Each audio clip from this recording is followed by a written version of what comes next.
Эфирда Татарстанның күн чыгыш хәбәрләрем. Студияда Гөлназ Гизатуллина, исәмсез бүгенге программада. Әдәп сакламаучы әлмәтләр табигатьне чүплеккә әйләндерә. Экоактивистлар коры җирдә генә түгел, сулыкларда да тәртип урнаштырды. Дачадагы йортка барасы килеп тора. Баулы районында йортларны газ шелтәренә тоташтыру программасы дәвам итә.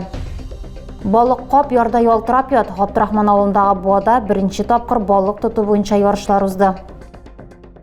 Әдәп сакламаучы әлмәтләр табигатьтә ял иткәннән соң аны чүплеккә әйләндерәм. Җирдә дә сулыкларда да каты конкурс калдыклары калдырам. Алар белән көрәшкә экоактивистлар чыга. Узган елларда Әлмәттә тагын бер өмә уздым. Шәһәр су саклагычында тәртип урнаштыруга волонтерлар алынды. Саббордларда активистлар да кушылды. Шәһәр су саклагычында шимбә өмәсе гөрлим. Коры җирне генә түгел, суны да чистарталар. Экоактивистлар саббордларда ярдан үрлеп алырга мөмкин булмаган урыннардан да чүп-чар җыя. Абсолютно, вот смотрите, что кидает, смотрите. Дихлофос. Прям написано, дихлофос. Данил беренче тапкыр шимбә өмәсендә катнаша. Бу аңа ял белән файдалы эшне берләштерү ысулы. Пластик, пыяла шешәләр, пакетлар барысы да биредән, кирәгеннән артык. Суда иске аяк киемнәрдән, уенчыклар да табыла. Сейчас будет, сейчас все будет. Нет, не будет сейчас. Сулыкта канистрда табылды. Балчык белән тулы савытны икенче омтылыштан гына ала алдылар. Су буенда оештырылган ялларның берсендә әлмәтләр яр буенда чүп-чар өемнәре күрә. Шуңа да үз өмәләрен уздырырга карар кыла. Җәүләрнең җыештыру мәйданы якынча 3 километр тәшкил итә. Экология департаменты барысында перчаткалар һәм чүп капчыклары белән тәэмин итте. Шимбә өмәсе санитар-экологик икойлыкның дәвамы һәм Россия су акциясе кысаларында узды. Әлеге өмәдә волонтерлар һәм башкарма комитет хезмәткәрләре катнаша. Гөлшат Газизуллина экология сагында торучы, гаиләсе белән табигатьтә ял оештырганчы да иң элек башкалар чүпләп калдырган территорияны чистарта. Вот у меня полный пакет. Әлеге участокта күп балалы әни эшли. Ул гаиләсен кайгырткан арада саф һавада табигатьне чистарту өчен дә вакыт таба. Шимбә өмәсендә катнашучыларны ахырдан үләнле чәй һәм камыр ризыклары белән сыйладылар. Җыештыруда барлыгы 30 кеше катнашты. 15 берәмлек техника җәлеп ителде. Шәһәр территорияләреннән 300 кубометр чүп-чар җыелды.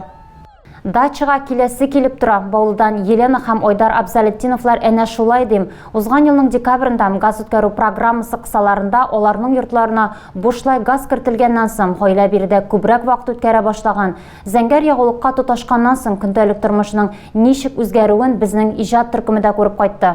Мы готовили на электричестве, а сейчас у нас есть варочная панель, на которой мы готовим все, что хотим. Елена Абзалетдинова дача йортында газ кертелүенә айруча шат. Абзалетдиновларның гаиләсе зур, биредә 5 бала тәрбияләнә. Һәм даими рәвештә ашарга пешерергә туры килә.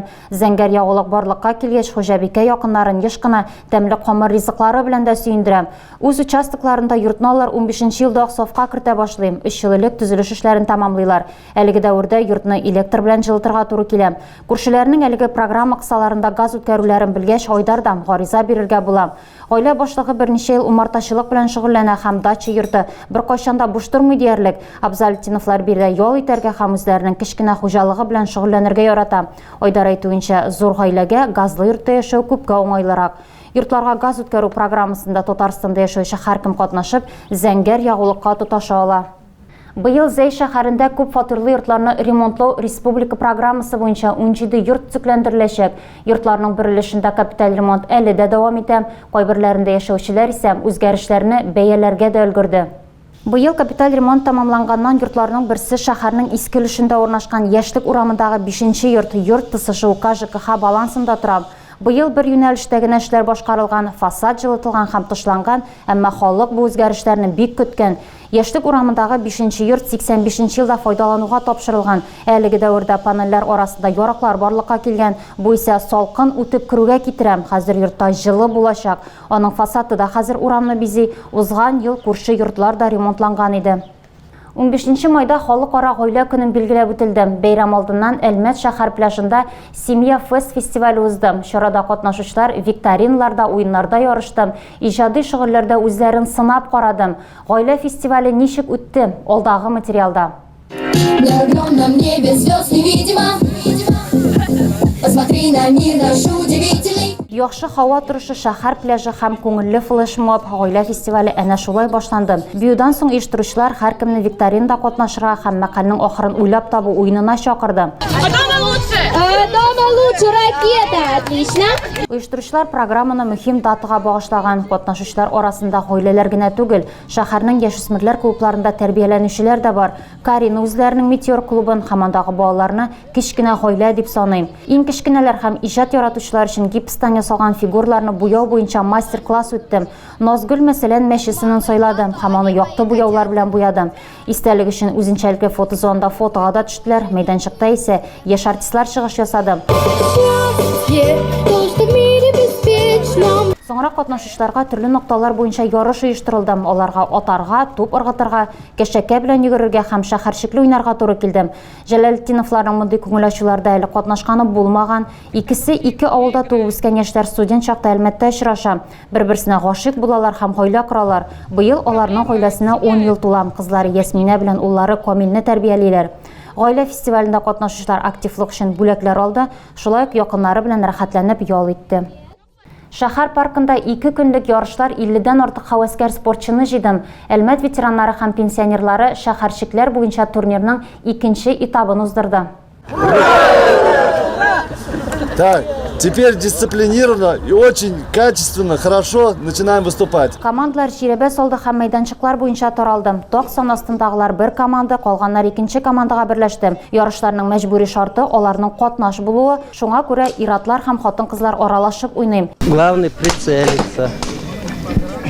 Ну, стойку правильно ставить. Замах. И бросок. Илгиз Мөхетдинов һәркемне шәһәрчекләрдә уйнарга өйрәтә ала. Кагыйдәләре бик гади. Аларны башкару гына һәркемгә дә җиңел бирелми. Илгиз Мөхетдинов Татарстанның атказанган укытучысы, 40 ел Яңа Кәшер авыл мәктәбендә физкультура һәм хәрби әзерлек укыткан. Спартакиадада туган авыл исеменнән чыгыш ясый. Пулемет ясыннан артиллерияга кадәр катнашучыларга барлык фигурларында уеннан чыгарга кирәк. Шәһәрчек борынгы уеннарның берсе буларак үзенчәлекле сүзләргә бай. Монда ара конда үлчәнә. Катнашучылар конның яртысыннан, ягъни 6 метр ярымнан ыргыта. Әлмәт ветераннары әлеге спорт түрен берничә ел элек үзләштерә башлады.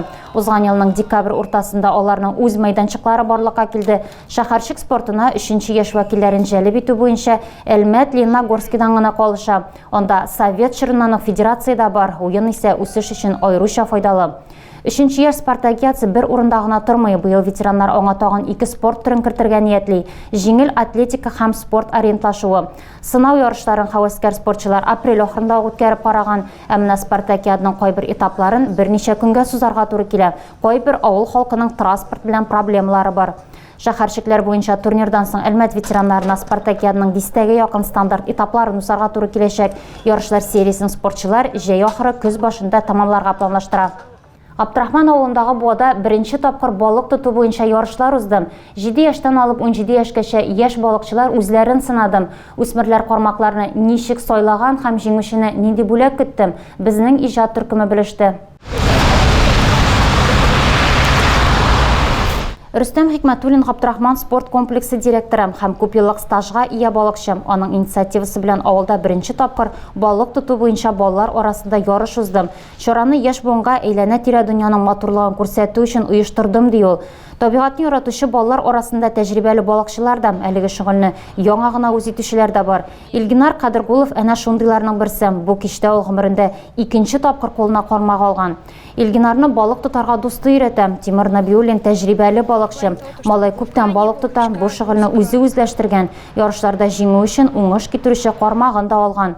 Калкавыш, ыргак булугына җитми, балык тоту өчен җим дә кирәк. Аларын балалар үзләре әзерләгән. Шамил Хайретдинов дуслары белән ярышларга җим әзерләү өчен махсус кырга чыккан.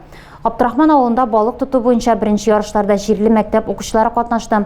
Киләчәктә оештыручыларны даими уздырырга ниятли. Беренче турнирның җиңүчесен исә балыкларның саны һәм авырлыгы буенча билгеләделәр. Иң яхшы балыкчы кубокка һәм медальгә ия булды. Тагы да күбрәк яңалыклар һәм тапшырулар белән безнең сайтта таныша аласыз. Без социаль челтәрләрдә дә бар, хәбәрләр юллагыз. Бүгенгә менә шулар. Мин сезнең белән сау булашам. Исән сау булыгыз.